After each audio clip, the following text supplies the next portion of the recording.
दोस्तों, जय श्री राम। योग मंत्र साधना चैनल पर आपका स्वागत है। पितृदोष और उसके उपाय। जिन लोगों को पितृदोष है उन्हें कई समस्याओं का सामना करना पड़ता है। यहाँ हम कुछ लक्षण दे रहे हैं जो कुंडली में पितृदोष का संकेत देते हैं। यदि कुंडली के पहले, दूसरे, चौथे, पाँचवें, सातवें, नौवें और 10वें भाव में सूर्य राहु या सूर्य शनि की युति हो तो जातक को पितृदोष होता है। इस योग की कुंडली में अशुभ परिणाम मिलता है।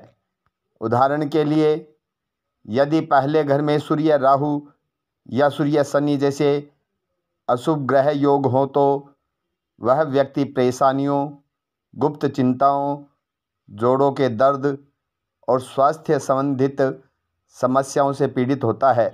यदि यह योग दूसरे घर में बनता है तो परिवार में बेचैनी और आर्थिक उलझन होती है।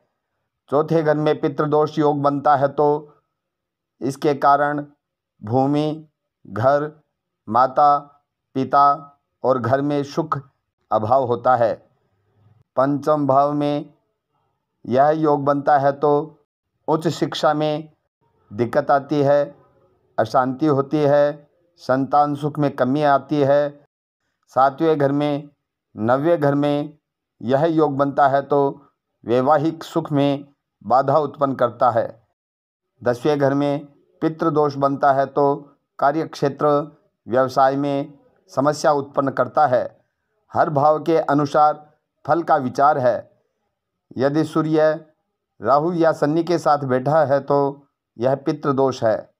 किसी भी कुंडली में यदि लग्नेश ग्रह 6, 8 या 12 में स्थित है और राहु लगन भाव में है तो पितृदोष होता है।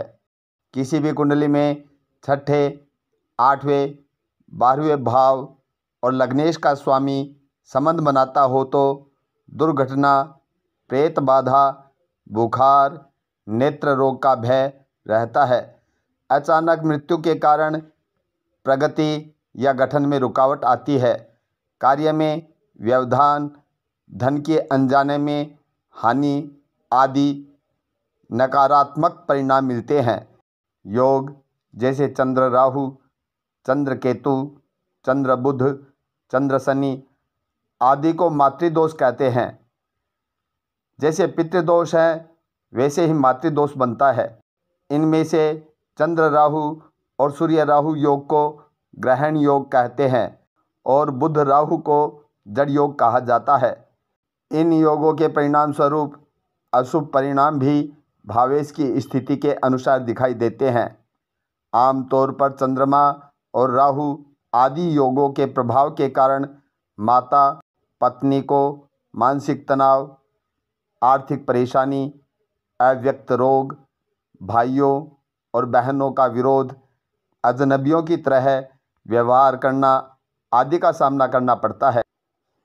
यदि दशम भाव का स्वामी छठे, 8वें, 12वें भाव में हो तो भी राहु दृष्टि या योग आदि से संबंधित हो तो पितृदोष भी होता है। यदि 8वें या 12वें भाव में राहु गुरु की स्थिति हो और 5वें भाव में सूर्य शनि या मंगल आदि हो तो भी पितृदोष के कारण संतान कष्ट या सुख में कमी होती है। यदि पंचमेश राहु ग्रह के साथ त्रिक भाव में हो और शनि पंचम भाव में हो तो संतान सुख में कमी होती है। इस प्रकार राहु या शनि के साथ कई अशुभ योग बनते हैं जो पितृदोष की तरह ही अशुभ फल देते हैं। पितृदोष जातक के स्वास्थ्य की हानि, सुख की हानि, आर्थिक संकट, आय में कमी, संतान की हानि, पारिवारिक वृद्धि में बाधा, विवाह में विलंब, अव्यक्त रोग, लाभ और प्रगति में बाधा, तनाव आदि करते हैं। यदि किसी व्यक्ति की कुंडली में सूर्य राहु, सूर्य शनि आदि के कारण पितृदोष है तो वह व्यक्ति अपने दिवंगत पूर्वजों के निमित्त श्राद्ध, पितृतर्पण, ब्रह्मभोज, दानादि कर्म, नाग की पूजा करनी चाहिए। पितृदोष को रोकने के लिए अपने दिवंगत पूर्वजों की तस्वीर अपने घर की दक्षिण मुखी दीवार पर लगाएं और माला पहनाकर उनका सम्मान करें और उनकी मृत्यु तिथि पर ब्राह्मणों को भोजन करावें।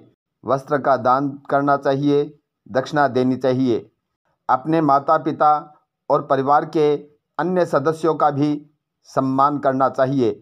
प्रत्येक अमावस्या को अपने पूर्वजों का ध्यान करते हुए चीनी, चावल, कुछ काले तिल, जल, दूध, गंगा जल, पुष्प अर्पित करते हुए पितृसूक्त का पाठ करना शुभ माना गया है। इससे पितृदोष शांत होता है। अगर आपको ये वीडियो अच्छा लगे तो इसे शेयर करें, लाइक करें और चैनल को सब्सक्राइब करें। जय श्री राम।